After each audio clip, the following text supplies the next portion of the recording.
একটু বাইরে গেলাম। কি কেন লিগা যাবি? আরে মা, যে একটু পরে ইফতারের সময় যেতেছি, ইফতার করতে হইব না, দেখে আমি একটু বাইরে যেতেছি। ও আচ্ছা, ইফতার কিনতে যাবি? আচ্ছা যা। ও এক মিনিট এক মিনিট, আমার জানি কি লাগবো ইফতার করতে হলে? গাজর, টমেটো, পেয়ারা, তরমুজ, তারপরে আমলকি, তারপরে লাগবো ভেষনের পর আটা। আমি আটা দিয়ে রুটি বানাবো, মানে নান রুটি বানাবো। তারপর লাগবো মাংস, একটু গ্রিল করে দেবো তখন।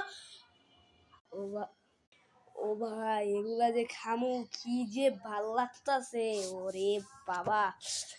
ও তারপরে কি কিনবি? মূলা, তারপরে কিনবি কি শসা, তারপরে লেবু, ইসুর গুলের ভুসি, তারপরে কি কি কিনবি আর কি বলে জানি, একটু বেগুন কিনবি। বেগুনের ই করমু, মূলা কিনবি, মূলা ই করমু। এখন ভাবছি কি গ্রিল করতাম না, কিন্তু যদি এগুলো না কিনস তাহলে আজকে তোর ইফতার করতেই দিতাম না। মানে একটু এমনি কইছি, দুষ্টুমি করছি, বুঝছস? আজকে মূলার ভাজি করমু, তারপরে গাজরের হালুয়া করমু, তারপরে কি করমু, তারপরে বেগুনেরই করমু, এগুলা করমু, বুঝছস? এগুলো আনবি।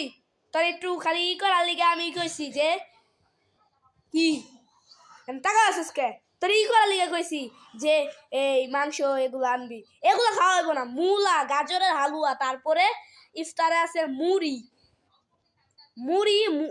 মূলা আর গাজরের হালুয়া আর বেগুনের দিয়া করবো, বুঝছস? ইফতারে বাজারই করতাম না।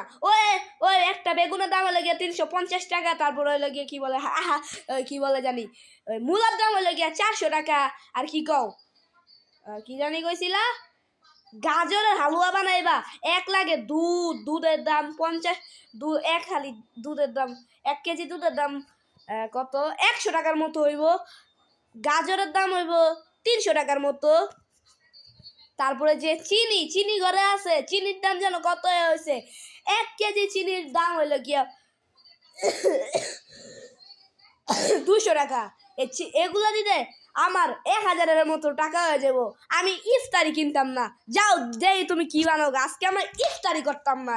ঘরে যেটি বাসি হয়েছে কি তরকারি আছে ওটি দিয়ে আমি ইফতার করবো। তুমি তো বাসি জিনিস খাইতে পারো না, আমি বাসি জিনিস খাইতে পারি, তাহলে আমি ইফতার করবো। তুমি তো আর ইফতার করতে পারবা না।